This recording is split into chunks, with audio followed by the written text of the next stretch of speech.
조갑제 TV 시청자 여러분 안녕하십니까? 6월 8일 새벽 4시 10분입니다.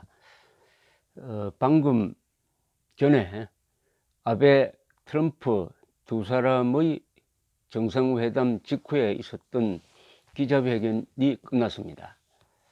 아베 수상이 트럼프 대통령을 만나기 위해서 또다시 찾아온 이유는 핵 미사일 납치 문제에 대해서 김정은을 만나면은 절대로 양보를 해서는 안 된다. 특히 일본인 납치자 문제는 반드시 트럼프 대통령이 책임지고 해결해 달라는 압박을 하기 위해서 한 달 반 사이에 또다시 트럼프 대통령을 찾아온 것입니다. 오늘 회담 직후에 있었던 기자회견의 반은 일본인 납치자 문제에 관한 것이었습니다. 특히 아베 수상이 질문권을 일본 기자들한테 주니까 일본 기자들은 납치 문제에 대해서 트럼프 대통령에 대해서도 또 집요하게 질문을 했습니다. 트럼프 대통령도 일본인 납치자 문제의 심각성을 잘 안다 라고 하면서 문제를 제기를 하겠다고 했는데 그 모양새는 기꺼이 한다는 것보다는 하도 아베 수상이 와서 그것을 강력하게 제기하니까 마지못해 그렇게 하기로 하는 것 같은 뉘앙스를 좀 풍겼습니다. 그만큼 아베 수상의 집념이 돋보였습니다. 이 두 사람의 정상회담과 그 직후에 있었던 기자회견에서 몇 가지 귀에 오래 박힌 이야기가 있었습니다. 트럼프 대통령은 만약 회담이 잘 되지 않으면은 중간에서 나와버리겠다, 나와버릴 준비를 확실히 하고 있다, 이런 이야기를 했습니다. 그러나 전체적인 이야기의 톤은 이번 회담이 역사적 회담으로 잘 될 것이다 라고 하면서 피스딜이란 말을 많이 썼습니다. 피스딜, 평화적 어떤 거래, 평화 거래 이런 뜻인데 그 안에는 종전선언이 포함되어 있었습니다. 종전선언에 대해서 상당한 기대를 걸고 있는 것이 좀 꺼림칙하기도 했습니다. 종전선언을 할 때가 아닌데 종전선언을 한다. 그 다음에 이제 평화협정으로 가는데 평화협정 이야기는 별로 나오지 않았습니다만 종전선언 하는 데 대해서 상당한 기대치를 보이고 있다. 이것이 좀 불길한 느낌을 주었습니다.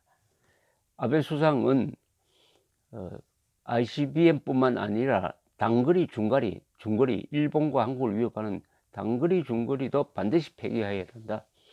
완전히 일본이 그런 행동으로 나올 때만이 제재 완화를 해야 된다.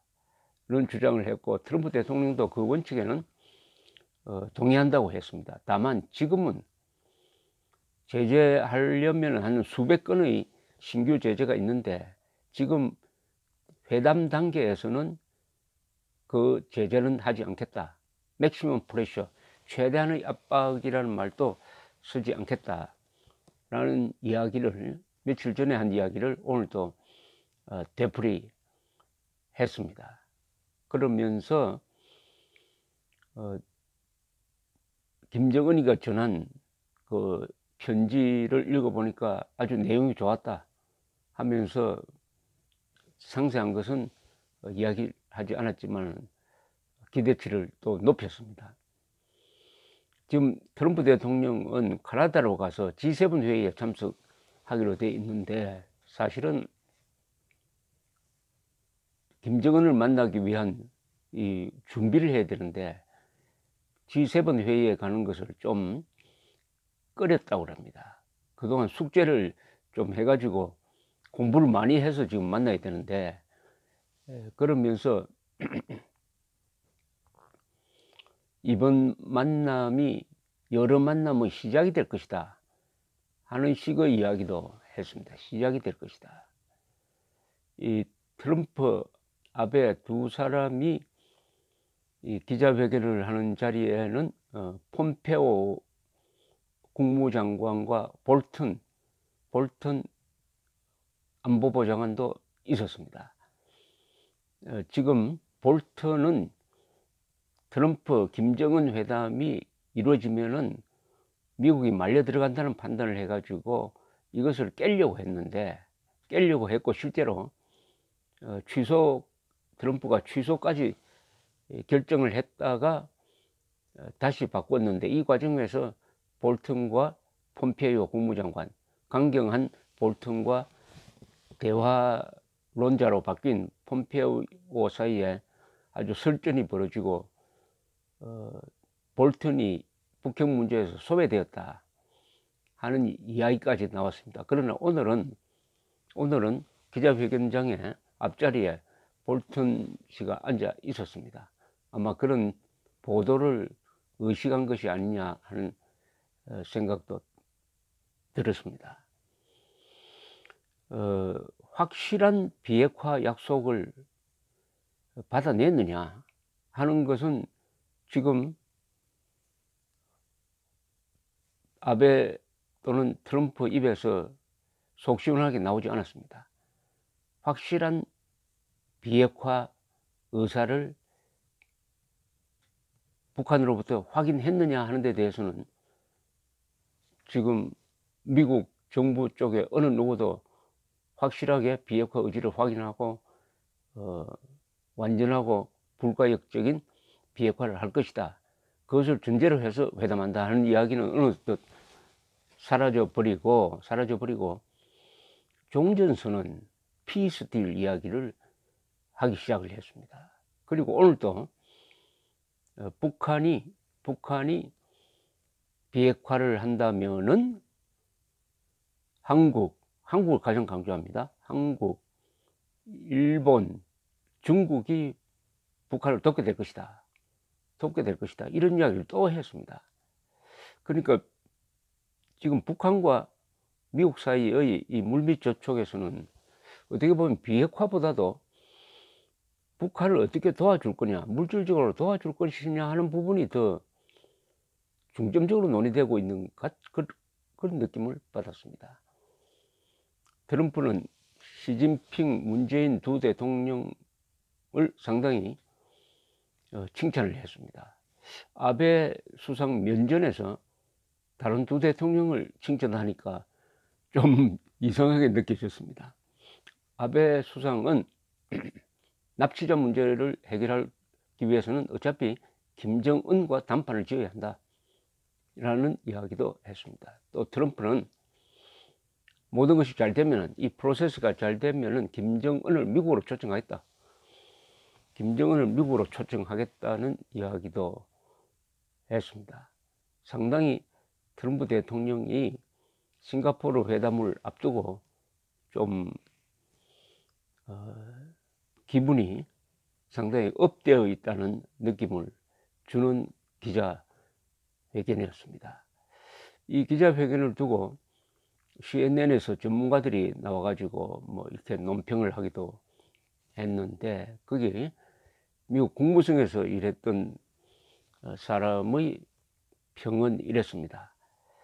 북한은 일본인 납치자 문제는 이미 끝난 걸로 본다. 2002년에 고이즈미를 만났을 때 김정일이가 사과하고 생존자를 돌려주었다. 그것으로 끝낸 것으로 보기 때문에 일본이 아무리 문제를 제기를 해도 북한은 응하지 않을 것이다. 이런 이야기였습니다. 그런데 아베 수상이 이렇게 수십 명, 많아봤자 수백 명 되는 이 납치자 문제를 가지고 이렇게 집념을 가지고 트럼프 대통령한테 매달리고, 또 오늘 이 기자회견을 할 때 아주 감상적인 이야기를 했습니다. 니가다에서 납치된 소년, 메굼이라는 소년인데 14살 때 납치되었는데 지금 벌써 뭐 나이가 한 50을 넘었을 텐데 그 어머니가 지금 기다리고 있는데 시간이 없다. 아주 감상적인 이야기를 하면서 미국의 여론에 직접 호소하는 그런 제스처를 보였습니다. 우리는 어떻습니까? 문재인 대통령은 왜 북한이 불법 응용한 6만 명의 국군포로 전후 납치자 아마 1000명에 육박할 겁니다. 거기에 대해서는 왜 일체 말이 없습니까? 김정은을 그렇게 만났으면은 한번 이야기라도 꺼내야 되는 거 아닙니까? 북한으로 가고 싶은 장기수는 다 돌려보냈습니다. 심지어 그 안에는 일본인을 납치한 신광수란 범인까지도 김대중 대통령이 돌려보내고, 북한이 납치한 대한민국 사람을 한 사람도 돌려받지 못한 데 대해서 문재인 대통령은 아베 수상이 하는 행동을 보고 좀 느끼는 바가 있어야 되지 않을까 하는 생각이 들었습니다. 감사합니다.